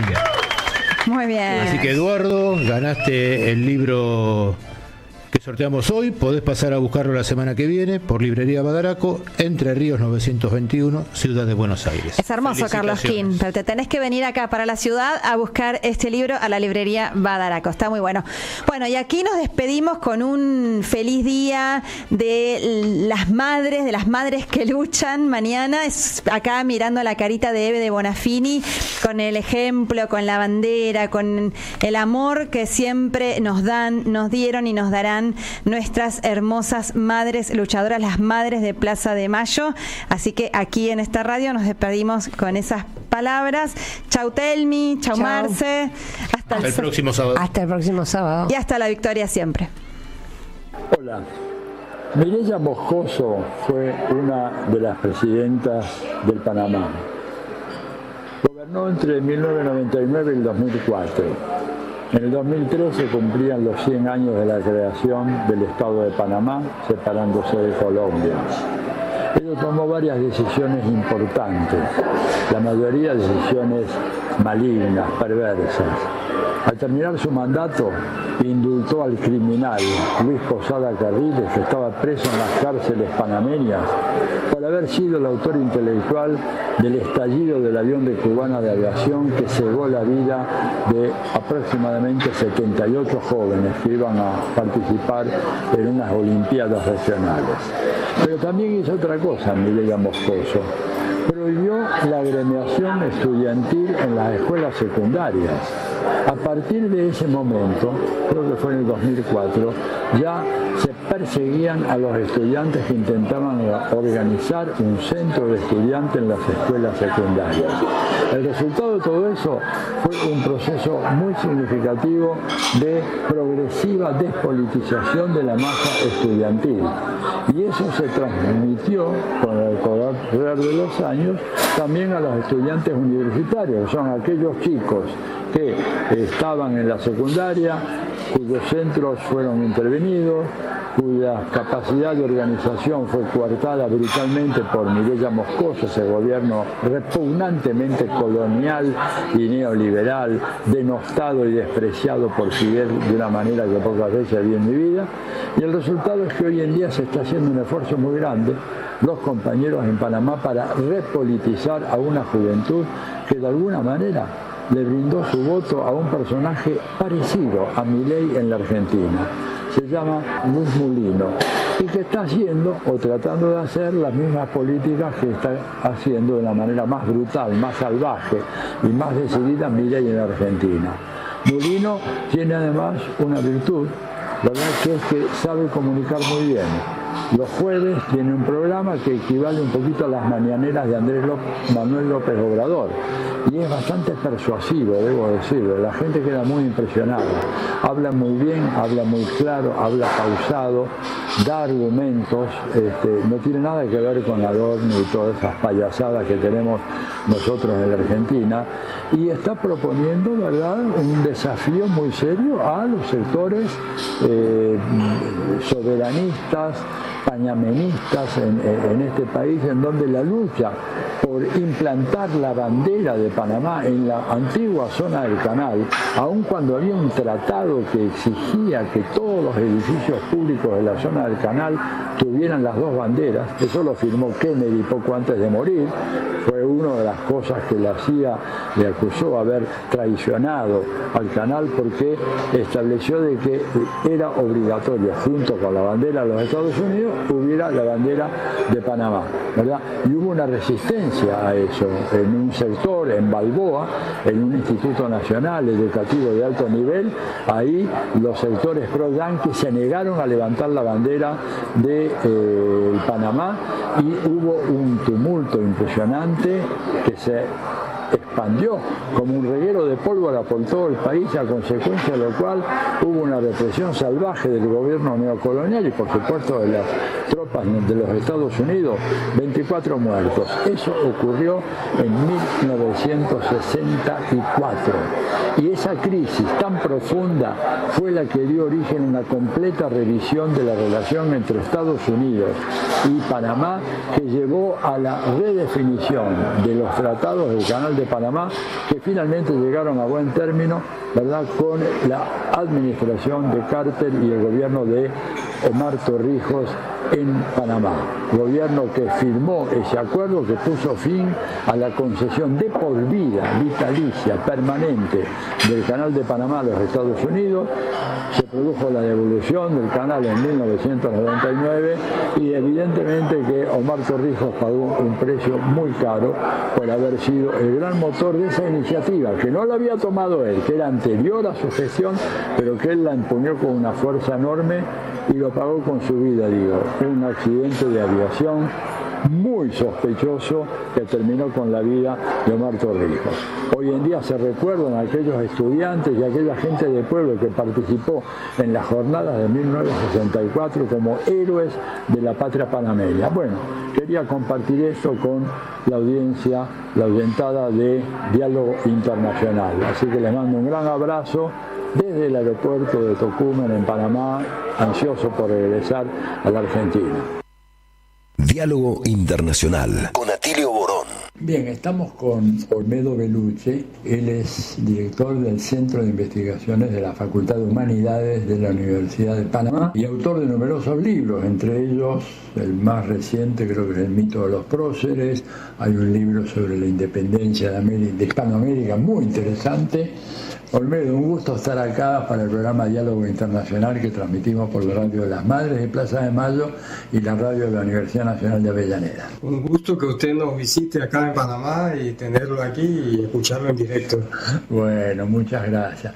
Bueno, Panamá cambió de gobierno hace poco. ¿Qué se puede esperar? ¿O qué está ocurriendo ahora, digamos, en Panamá? Porque tienen el tema del canal que siempre es un eje de muchos de los debates y sobre todo de la inserción internacional de Panamá, que sabemos la importancia enorme que tiene para Estados Unidos. Bueno, Panamá desde la invasión del año 89, los gobiernos que se han impuesto al régimen político es un gobierno siempre de derecha, que son gobiernos que trabajan como títeres de los Estados Unidos, al margen del partido político y del presidente de turno. Lamentablemente, esa ha sido la historia de estos 35 años. Ahora, este gobierno se caracteriza por ser todavía más a la derecha, más reaccionario que el anterior. Más que Martinelli. Más que Martinelli, más que Cortizo, que fue el precedente, que era socialdemócrata, y el anterior Varela. Tanto que él definió en uno de sus discursos de toma de posesión que su gobierno sería completamente proempresarial. Así que ya ahí no hay nada que discutir. Ya se sabe a lo que va. Y en política exterior, aquí ya eso había empezado con Cortizo. Con la administración Biden viajan funcionarios de alto nivel de los Estados Unidos a dictar la línea casi que cada 2 semanas. Y la embajadora norteamericana, la señora mete sus narices en todos los asuntos internos, de manera bastante descarada. Bueno, tan es así que Mulino estuvo muy cuestionado si era constitucional su postulación, porque él no fue postulado en una convención del partido, él fue postulado Martinelli.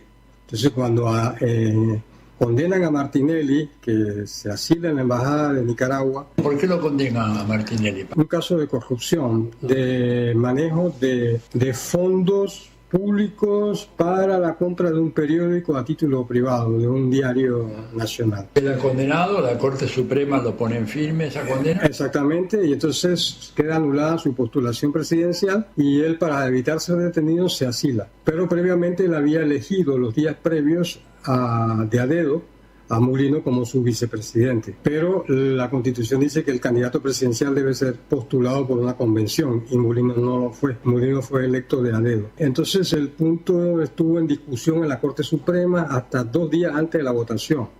Pero lo que le consigue el aval de la burguesía es que él se reunió con la embajadora norteamericana los días previos y finalmente pactaron. Y lo que han hecho, ¿no?, es un gobierno de unidad nacional interburguesa, no de las clases populares, sino de las diversas fracciones de la burguesía. Se unifica todas las fracciones de la burguesía. Exactamente, y ha contado con el aval de todos los medios de comunicación y de los partidos burgueses tradicionales. De una manera u otra ha repartido el pan entre ellos, o ha empezado a repartirlo, porque está empezando el gobierno. Entonces, su primera ofensiva, bueno, en el plano de la política exterior, se ha alineado con Netanyahu en el genocidio que están cometiendo en Palestina de manera descarada. Él alega que su mujer es judía y que por tal, así mismo lo dijo, él apoya y tiene planeado un viaje a Israel a apoyar al criminal este. Por otro lado, se colocó completamente del lado de Estados Unidos contra Venezuela, intentando forzar la victoria del ultraderechista el Mundo González, y tanto es así que Maduro tuvo que ordenar el corte de los vuelos entre Panamá, como un una sanción. El corte de los vuelos comerciales entre Panamá y Venezuela están cortados desde hace un par de meses. En general, pues esa es la tónica que tiene. En política interna, el principal problema que están atacando en este momento es la reforma de las jubilaciones. La burguesía quiere meter la mano a los fondos de pensiones que en Panamá siguen estando en manos de una entidad pública que es la Caja de Seguro Social. Todavía aquí no hay el sistema AFP que hay en otros países. Como el que hay en Chile. No se pudo implementar hasta este momento por la resistencia de los sindicatos, del movimiento obrero, pero ahora quieren hacerlo. Y ese es el proyecto. Una especie de pseudodiálogo para simular que escuchaban las propuestas. Todo el movimiento sindical y profesional se expresó en defensa del sistema anterior, el vigente, y que ellos están tratando de asfixiar, pero la burguesía fue la única que planteó el sistema de cuentas individuales, manejadas por bancos o financieras al servicio de ellos. Y está por tomarse una decisión. El día de hoy, jueves 17 de octubre, hay una manifestación convocada por los trabajadores para defender las jubilaciones frente a ese proyecto que hay. Es el primer conflicto grande que tiene el gobierno con un sector social de la clase trabajadora. Por otro lado, en el tema del canal, aunque el canal está funcionando más o menos bien, hay un sector de la burguesía que desea un megaproyecto con la alegación de que las nuevas esclusas consumen más agua del lago Gatún, que es el que sostiene el funcionamiento. Han planteado hacer un trasvase de un embalse que se haría en un río muy caudaloso hacia el oeste del país y trasvasar el agua hacia el canal. Ese proyecto vale como $2.000 millones por lo menos. Es uno de los grandes objetivos. La discusión es si en verdad es urgente o no es ese proyecto. El otro problema es que las comunidades que habitan el valle que será inundado se resisten a perder sus casas y sus tierras, el ganado, el siembro que tienen allí. Entonces, esa es otra área de conflicto que está planteada próximamente. Y es lo esencial.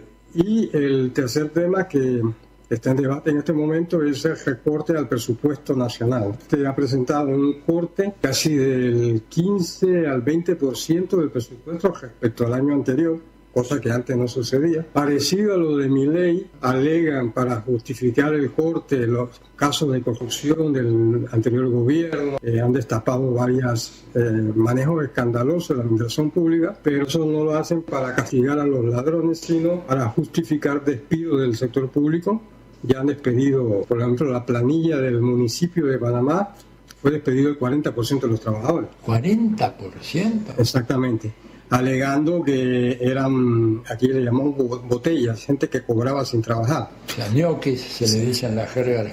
Así es, ñoquis. Entonces, la denuncia de cierta corrupción la usan para justificar las medidas que están tomando. Y entonces, fundamentalmente, cortan educación.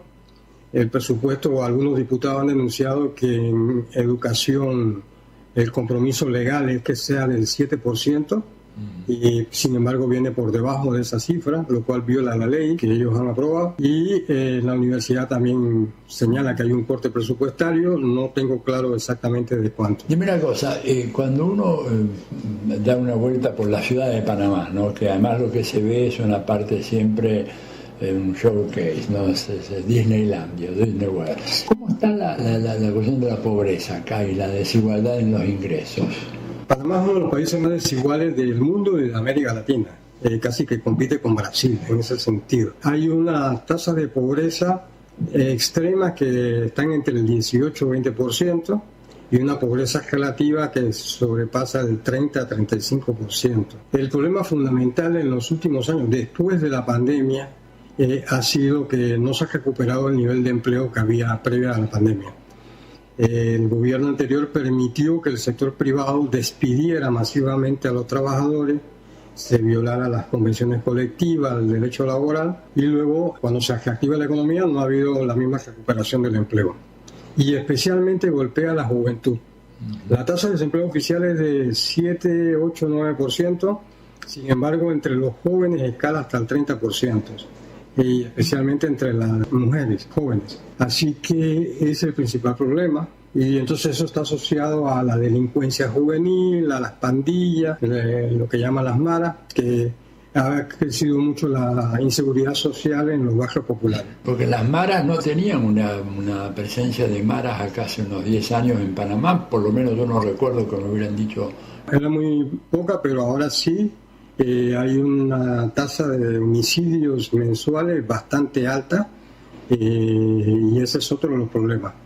Y luego hay barrios populares donde la gente teme salir de noche o salir a la calle en ciertas circunstancias porque están controlados por las pandillas. Entonces la respuesta del gobierno, en vez de solucionar problemas sociales, ha sido más represión. Él intenta hacer, o sea, es medio ridículo el señor presidente José Raúl Mulino, porque intenta hacer una copia mala de Milei en algunas cosas y una copia mala de Bukele en otras. Habla como si fuera un pequeño dictador, e incluso se ha dicho, si quieren yo voy a ser un dictador. Ahora dime una cosa, ¿el canal sigue siendo el eje fundamental de la economía panameña o es que ya ha habido otros sectores que han ido desplazando la importancia del canal como el elemento fundamental de la economía de este país? Lo que hay es sobre todo el negocio que se mueve en torno al canal, lo que llaman el sector logístico, la parte de descarga, traslado de los containers.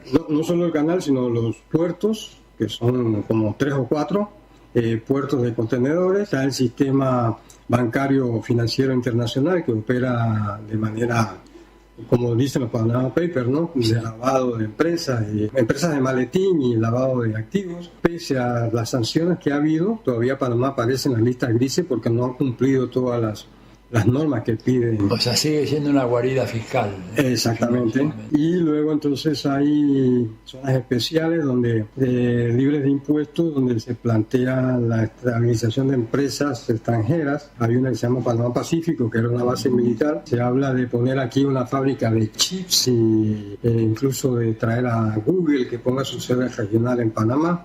Y el tema del aeropuerto de Tocumen, porque cuando Estados Unidos, después de los atentados del 2001, pidió visa para usar el tránsito del aeropuerto norteamericano, la compañía Delta, creo que hizo un pacto con Copa, entonces para que el transbordo en el vuelo no fuera a Miami, porque la gente no tenía visa, así que se hace en Panamá. Entonces Panamá opera como un hub de vuelos de toda América Latina. Creo que 2 millones de viajeros, por lo menos al año, hacen escala en Panamá y transbordo de una ciudad a otra entre la propia América Latina, inclusive con Estados Unidos. Entonces, ese es otro negocio muy importante que hace parte de esto que la burguesía panameña llama el sector estratégico del tránsito, aprovechar la posición geográfica del país, claro, para venderse comercialmente. Ahora, cuando vos estamos hablando con Olmedo Beluche, profesor de la Universidad de Panamá, ya lo hemos presentado anteriormente,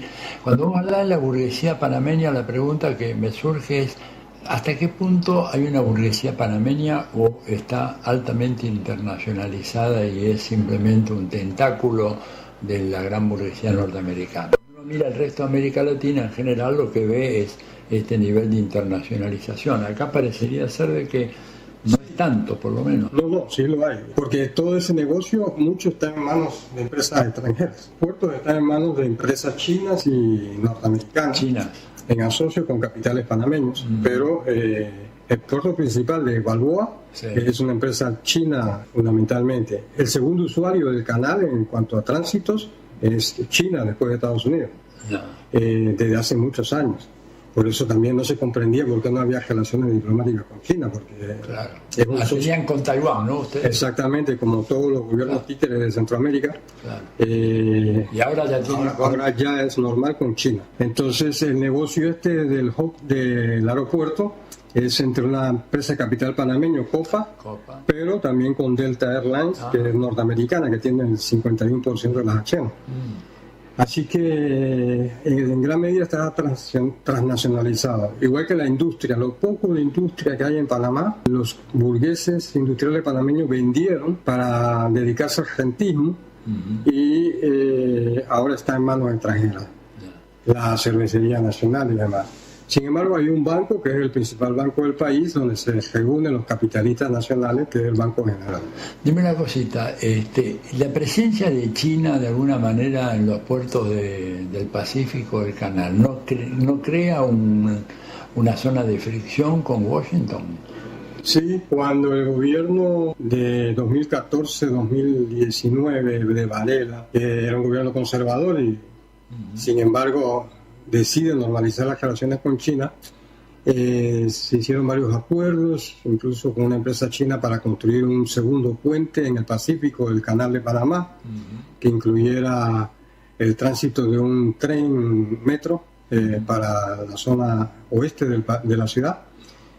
Y sin embargo, tan pronto cambió el gobierno de Cortizo, la embajada de los Estados Unidos presionó para que se cortara ese contrato. Inclusive los chinos ofrecieron la construcción de un tren que comunicara Panamá con la frontera de Costa Rica para empezar a unir Centroamérica, y eso también fue congelado.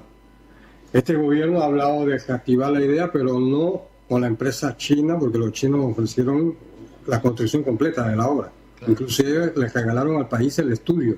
Y sin embargo, eso Estados Unidos lo vetó. Entonces sí hay campañas, incluso de ciertos sectores de medios de comunicación, contra la influencia china que pueda haber en Panamá, pero igual no lo pueden quitar del todo, porque es muy importante estos capitales chinos. Claro, por lo visto tienen una importancia muy muy grande. Parte del negocio que no mencioné es el negocio de exportación de zona libre de Colón. Entonces Venezuela, Brasil, Colombia compran mercancía china, sobre todo, pero que está depositada en grandes almacenes que están en la ciudad de Colón. ¿Colón está sobre el Caribe? El Caribe, sobre el Caribe. Ya. Entonces los barcos traen la mercancía de diversos tipos, ropa barata, china y demás, y se deposita allí y de ahí se revende a Sudamérica, claro. Generalmente. Entonces ese es otro negocio que tiene muchas décadas, y que es muy difícil que se corte, porque esa presencia tiene tiempo aquí. Cuéntame, ¿qué significa hoy el nombre de Omar Torrijos para las jóvenes generaciones de panameños? ¿Está presente? ¿No está presente? Está presente en parte. Obviamente hay un sector de la izquierda panameña que lo reivindica su proceso. Hay otro sector de la izquierda que fue oposición en su momento a él y de lo que llamamos la ultraizquierda, que no lo reconoce, pero cada vez más, incluso sectores que fuimos oposición, reconocemos como un periodo de gran desarrollo del país, de lucha por la autoafirmación nacional y de concretar la victoria de la lucha generacional por la soberanía en el canal en el tratado que eliminó las bases militares en el 2000. Torrijos, ese avión que se cayó o helicóptero, ¿fue un atentado? Nunca hubo una investigación seria. Su hermano siempre denunció que fue un atentado y que fue una bomba, incluso que fue puesta en una caja de gaseosa que estaba en el avión. El piloto en el último momento habitual fue cambiado por otro piloto y hay varias cosas que son sospechosas. Pero nunca un gobierno panameño hizo una investigación de fondo. Poco antes o después, no recuerdo ahorita, murió en circunstancias similares Jaime Roldós, presidente nacionalista de Ecuador, y siempre se han asociado las dos muertes. Así es. Con el inicio del gobierno de Ronald Reagan en Estados Unidos. Claro. Sea como sea, marcó una crisis en la historia del país en ese momento y un proceso de decadencia de lo que fue el proceso torrijista hacia lo que fue el periodo de Noriega, que ya fue un periodo más oscuro, neoliberal, represivo y ambivalente, aunque al final termina también chocando con Estados Unidos, podemos decir que fue consecuentemente nacionalista. La última pregunta. Acá había muchas bases militares de los Estados Unidos justificadas por el hecho de que Estados Unidos, Washington, administraba el canal. Hoy en día el canal lo administran los panameños, aunque hay una supervisión, ¿verdad?, permanente de funcionarios americanos.